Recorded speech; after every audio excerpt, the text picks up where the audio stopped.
ምስለ ኩልክሙ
እግዚአብሔር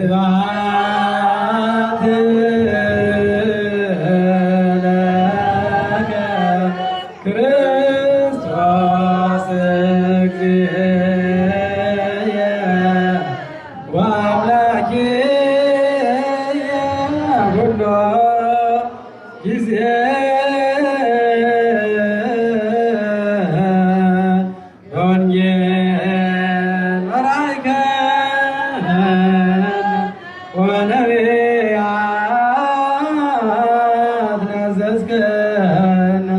ዘለሊከ አቅረብከ ስብሐት ለመንግሥተ ሰማያት መንግሥቶ ወጽድቆ ዘአውፈኒ አውፈይኩከ ስብሐት ቅርበቶችና ንስሐ ግቡ።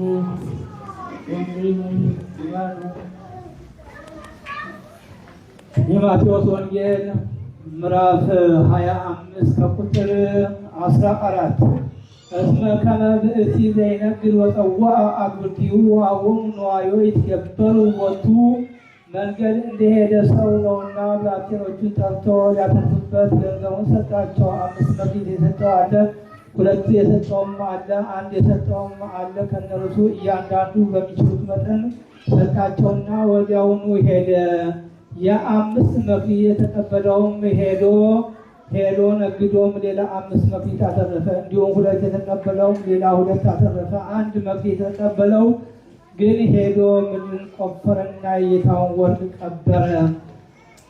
ከብዙ ቀንም በኋላ የእነዚያ ባሮች ጌታ ተመልሶ ተሳሰባቸው። 5 መክሊት የተቀበለው ቀረበና አቤቱ 5 መክሊቶች ሰጠኝ፣ እነሆ ሌላ 5 አተረፍኩ ብሎ 5 መክሊቶችን አመጣ። ጌታውም አንተ የታመንክ በጎ አገልጋይና በጥቂት የታመንክ ስለሆንክ በብዙ ሾምሃለሁ፣ ወደ ጌታህ ደስታ ግባ አለው። 2 መክሊት የተቀበለው መጥቶ አቤቱ 2 መክሊት ሰጠኸኝ አልነበረምን? እነሆ ሌሎች 2 መክሊቶችን አትርፌአለሁ አለ። ጌታውም አንተ የታመንክ በጎ አገልጋይ በጥቂቱ የታመንክ ስለሆንክ በብዙ ሾምሃለሁ፣ ወደ ጌታ ደስታ ግባ አለው። 1 መክሊት የተቀበለው መጣና እንዲህ አለ፣ አንተ ጨካኝ ሰው እንደሆንክ አውቃለሁ። ካልዘራህበት ታጭዳለህ፣ ካልበተንክበት ትሰበስባለህ። ስለፈራሁም ሄድኩና መሬት ቆፍሬ ወርቅህን በምድር ውስጥ ቀበርኩ። እንግዲህ እነሆ ገንዘብህ።